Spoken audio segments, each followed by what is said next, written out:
दीपक चौरसिया, चित्रा त्रिपाठी, अजीत अंजुम, सैयद सोहेल, अभिनव राज, सुनील दत्त, ललित जैसे 8 पत्रकार हैं जिनको गुरुग्राम जिला अदालत में पॉक्सो की एक्ट धाराएं लग भी चुकी है और ये अपनी पेशी पर गुरुग्राम कोर्ट में आते हैं। पीछे हमारे देख रहे हैं गुड़गांव कोर्ट में है और आज मैं बताऊं कि यहाँ पर 4 सीनियर जर्नलिस्ट जो है वो पेश हुए हैं। और दरअसल मैं बताऊं कि पूरा मामला क्या है कि 13 जुलाई 2013 का एक मामला है और इस मामले में जो आश्रम बापू के जो षड्यंत्र रचने में फंसाने में 8 ऐसे जर्नलिस्ट हैं जिनको आज यहाँ पे पेश किया गया है। मामला जो है दरअसल इस केस में तमाम जो आश्रम बापू के समर्थक भी पहुंचे, लेकिन उसमें एक छोटी गुड़िया जो कि शुरू से ही इस मामले को अपनी बेबाकी से अपनी आवाज में उठाती रही और वो ये कहती रही कि बापू आसाराम जो है निर्दोष है, उनको फंसाया गया है। और कोर्ट में भी कहीं ना कहीं जो 8 जर्नलिस्ट आज मौजूद हैं उनको पॉक्सो एक्ट और उसके बाद से आईटी एक्ट के तहत केस चल रहा है। और यहाँ पे अभी अंदर आप देखें किस तरीके से जो पीछे भीड़ आप देख रहे हैं, लेकिन ऐसे में मैं बात करूंगा कि जो ये गुड़िया है क्या कुछ जानती है।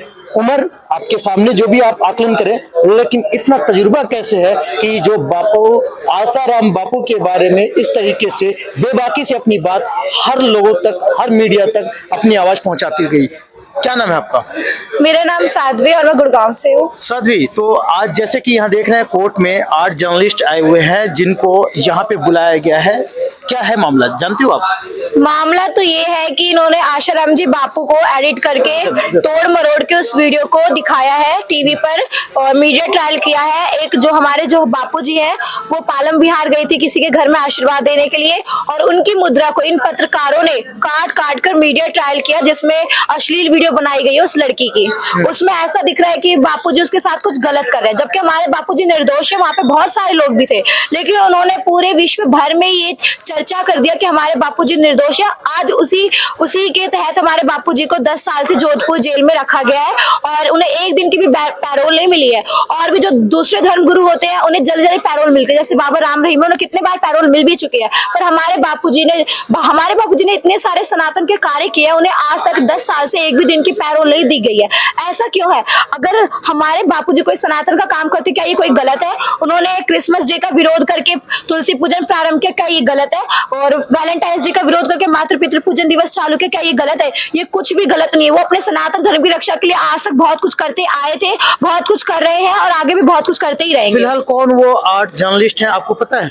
हाँ, वो 8 जन जिस पर पॉक्सो एक्ट और आईपीसी एक्ट की कई धाराएं भी लग चुकी है। ये दीपक चौरसिया, चित्रा त्रिपाठी, अजीत अंजुम, सैयद सोहेल, अभिनव राज, सुनील दत्त, ललित जैसे 8 पत्रकार हैं जिनको गुरुग्राम जिला अदालत में पॉक्सो की एक्ट धाराएं लग भी चुकी है और ये अपनी पेशी पर गुरुग्राम कोर्ट में आते हैं और जाते हैं और जो नहीं आता उन पर जज वो भी लगाती है, फाइन लगाते हैं। हाँ, फाइन लगाते हैं। ये बताओ, जिस तरीके से मैं समझ पा रहा हूँ, आपको कैसे पता कि जो वीडियो है तोड़ मरोड़ करके ब्रॉडकास्ट किया गया था और इसके बारे में आपको कैसे जानकारी कि ये सच है कि उनके साथ गलत हुआ है आसाराम बापू के साथ में? वो आशाराम जी बापू कई गुरुकुल की भी लड़की थी। बापू जी उनके घर में उन्होंने बुलाया होगा, वो मतलब आशीर्वाद उनके घर में होगा सत्संग, तो उन्होंने बुलाया होगा तो बापू जी आए थे, तो उसी की वीडियो को कटिंग करके दिखाया गया। वहाँ पे और भी तो लोग थे। आप उम्र कितनी होगी आपकी? 13। तो आप कैसे जानेंगे? 13 साल का तो मामला ही हो गया, 10-12 साल तो उस टाइम तो आप ऐसे कोई बच्ची ही रही होगी, तो आप कैसे जानकारी है? तो इतने सारे जो भक्त है, एक लड़की के कहने से यदि 0 FIR दर्ज करके श्री आशाराम जी बापू को जोधपुर जेल में रखा जा सकता है और ये लाखों करोड़ों लड़कियां औरतें कह रही है हमारे बापूजी निर्दोष है, तो उन्हें रिहाई क्यों नहीं मिल रही? पहले इस सवाल का उत्तर चाहिए। एक लड़की के कहने से यदि उन्हें आप जेल में रख सकते थे, यहाँ पे लाखों करोड़ों की भी तो सुनो कि वो कह रहे हमारे बापूजी निर्दोष है। उन्होंने इतने सारे सनातन धर्म के रक्षा के लिए कितने सारे कार्य किए हैं, अनगिनत कार्य किए हैं उन्होंने अपने सनातन धर्म की रक्षा करने के लिए। सरकार को इस बात को भी गौर करना चाहिए। तो आज आप यहाँ कोर्ट में आए हो और ऑलरेडी यहाँ पे जो जर्नलिस्ट है वो आए हुए हैं, तो आज कैसे आप सारी मीडिया को अपनी बात बता रहे हो? आप बताना चाह रहे हो, क्या बताने की कोशिश कर रहे हो? मैं ये बताना चाह रही हूँ कि हमारे बापूजी जब निर्दोष है तो हमें किसी से डर के नहीं रहना। मैं अभी आवाज उठा रही हूँ, अब और पहले और भी लोग आवाज उठाते हैं, सब आवाज उठाओ। अपने बापूजी को बाहर लाने के लिए हम जितना हो सके उतना प्रयास करेंगे और एक दिन ना एक दिन कानून भी हमारा साथ देगी और हमारे बापूजी को जल्द से जल्द बाहर करेगी, उन्हें रिहाई करेगी, सम्मान के साथ रिहाई करेगी, क्योंकि आजकल के देश को, समाज को हमारे बापूजी जैसे संत की बहुत ही जरूरत है। तो आज जिस तरीके से मैं देख पा रहा हूँ अंदर जो बैठे हैं जर्नलिस्ट आए हुए हैं, लगता है कि आपके जो यहाँ पे कोर्ट में केस चल रहा है आप सभी जो समर्थक हैं उनको न्याय मिलेगा? मिलेगी, न्याय तो सबको मिलेगी, क्योंकि कानून पर हम सबको भरोसा है, तभी हम कानून के दरवाजे खटखटा रहे हैं और उन्होंने दरवाजा खोला भी, अब न्याय मिलेगी। थोड़ा समय जरूर लग सकता है पर हमारा विश्वास नहीं टूटेगा। हमारे बापूजी जल्द से जल्द बाहर आएंगे और हमें जल्द से जल्द उनका दर्शन भी होगा। और इन जो पत्रकारी, जो 8 पत्रकार है, खुद ही डरे हुए हैं, यहाँ पे आते हैं और अपने बॉडीगार्ड को लेके आते हैं, जल्दी से गाड़ी का इंतजाम करके, मैंने देखा है फटाफट भागते हुए नजर आते हैं। जैसी गाड़ी आई तुरंत उसके अंदर घुस गए। कोई भी पत्रकार कोई सवाल पूछता है, कोई नहीं है, इन पर कोई भी मीडिया ट्रायल नहीं है। छोटे से परिवार की बात होती तो पूरे विश्व भर में घुमा घुमा के बोलते हैं, और ये खुद ही गुड़गांव कोर्ट के चक्कर काट रहे हैं। इन पर पॉक्सो एक्ट की धाराएं भी लग चुकी है, गुड़गांव कोर्ट में आ रहे, फिर भी इनकी कोई मीडिया ट्रायल नहीं है। आपके इस चैनल को तो मेरा बहुत बहुत धन्यवाद है, जो इस सच्चाई को किसी भी माध्यम से, चाहे वो फेसबुक हो, यूट्यूब है, किसी भी माध्यम से लोगों तक पहुंचाने के प्रयासों में लगा है। क्योंकि ये पत्रकार तो आज तक सच दिखाते ही नहीं है, कभी भी झूठ, कोई सी भी बात को झूठ कर देते हैं और लोग उन्हीं की बातों पर विश्वास करते हैं। कितनी बार से आप आ रही हो यहाँ पे कोर्ट में? ये कोर्ट तो बहुत दिनों से, मतलब बहुत सालों से ही चल रहा है। कब से आप आ रही हो यहाँ पे कोर्ट में? जहाँ पे जो भी तारीख लगती है मैं हमेशा से आई हूँ, लेकिन मेरे को यहाँ पे आए हुए कम से कम 2 साल से, तो मतलब आते कंटिन्यू आ रही हो? हाँ, हर तारीख पे आते हो? हाँ। तो क्या आप सोचते हो, क्या चाहते हो? जिस तरीके में देखो आज भी आप कोर्ट में, आप प्रीमिसेस में खड़ी हो और लगातार जब बार बार आते हो तो आप अकेले ही आवाज उठाते हो क्या? सब लोग आएंगे, सब लोग बोलते हैं यहाँ पे, और भी हमारे साथ लोग आते हैं, सब यहाँ पे उनको पकड़ते हैं, उनकी वीडियो भी बनाते हैं और उन्हें जल्दी से भागने भी नहीं देते, उनसे सवाल पूछते हैं, लेकिन वो हमारे सवाल का उत्तर ही नहीं देते। जब उन्होंने ऐसे गलत काम किया तो मुंह से बकार क्या खुलेगी, तो वो आते हैं और भागते हुए चले जाते हैं और हमसे सवाल पूछते हैं, वो कुछ नहीं बताते गुड़गांव कोर्ट में, और भागते हुए, आपने भी वीडियो बनाई होगी, जो भागते हुए उनकी फोटो नजर आती है।